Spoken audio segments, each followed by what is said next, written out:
So in this segment, we're going to be discussing Penny Mordaunt, thinking she can come back into kind of mainstream politics. It's quite interesting.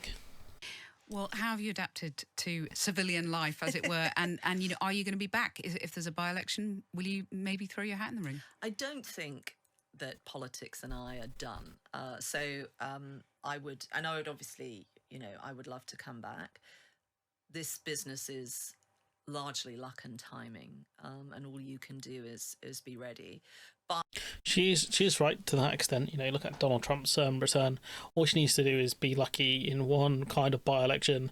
Maybe it's a Tory MP stands down, and she can just easily win it, or maybe Labour's popularity drops so much that any seat that kind of opens up into kind of like a swing seat is possible to take.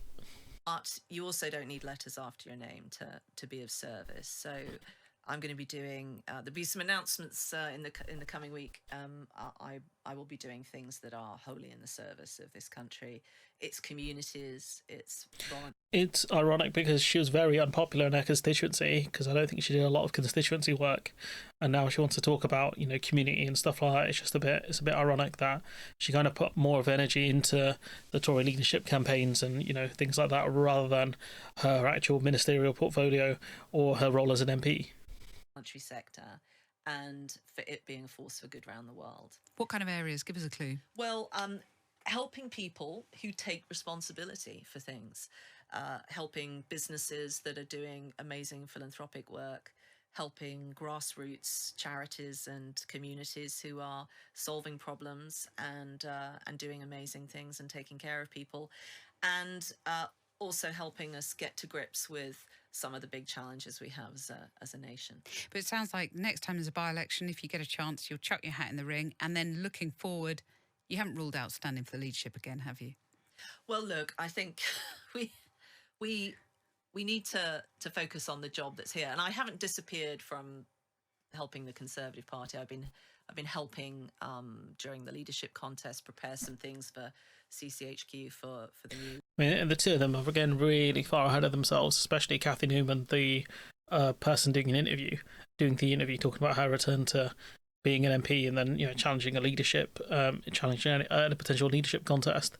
And again, way ahead of themselves here in terms of talking about how she wants to help in the community and these charities and things like that. I think she might be trying to reinvent her image a little bit to she saw Labour kind of run in on a mandate of public service, the politics of service, even though it's really the politics of self-service from what we can tell for the most part. I think she's trying to reinvent herself a bit as a person who is trying to embed herself within a specific community. But the only difficulty here is that unless she embeds herself in a constituency that may have a by-election, it's not really going to help that much doing all this charity work, I think, unless it's for a major charity. Leader. And look, I think Kemi has all the right ingredients and the opportunity right now to really be a superstar. Did you vote? I mean, no, she's awful. I've seen enough Kemi Badenoch interviews to see she's a bad at interviewing. She doesn't do nuance at all. I mean, that maternity pay interview was bad enough. The fact that she's taking L's in PMQs, it is just embarrassing. She has none of the ingredients to be a superstar MP. She's not charismatic. She's not good in interviews. She's tetchy, I would say. Very snide in the way she reacts, to things. The fact that she doesn't get on well with journalists tells me a lot of these journalists might not go easy on her, especially if she's talking crap about them. So, in my opinion, I don't think she was the right pick at all.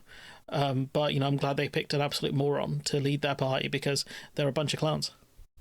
For her, because I know you didn't endorse any of the candidates. I'm not saying. But did you vote in the final round? I'm very happy with I did. Oh, you're very happy. I'm very happy with the result. Right. And I was talking to Kemi and Robert throughout the whole contest, and giving them my best advice. But I'm very happy with the. No, best advice, from a loser. She's a person who she lost multiple leadership contests. I don't know what kind of advice she'd be able to give them. Result. I've been having discussions with her team, and I'm doing everything I can to help her, because I think that very sadly the mean, unbelievably, actually, Labour have come in without really a notion of what they want to do, and they're penalising, again, people who take responsibility. Pensioners are the people who take responsibility. I don't know about that, but I think she's not wrong about Labour not really having a massive policy platform. But Kemi Badenoch ironically didn't have much of a policy platform either. There weren't many major policies she pushed. It was just vibes. The only one I think out of the two who had policies was Robert Jenrick, and that was to leave the ECHR. That would have been a complete disaster on a multitude of levels, but it was a policy nonetheless. Kemi Badenoch won on vibes. Big Britain, whatever, conservative again, and things like that. And you're just like, what does that even mean? Because if you want to go back to the last 14 years, it was economically a nightmare, absolute nightmare. But yeah, I'm glad to see the back of certain politicians like Penny Mordaunt, for example. Maybe she can practice her sword wielding skills elsewhere, and hopefully that's away from frontline politics. But anyways, I'm gonna leave it there. Let me know what you think in the comments below. Like, comment, share, subscribe, support the channel on Patreon if you can, and hopefully I'll see you in the next one.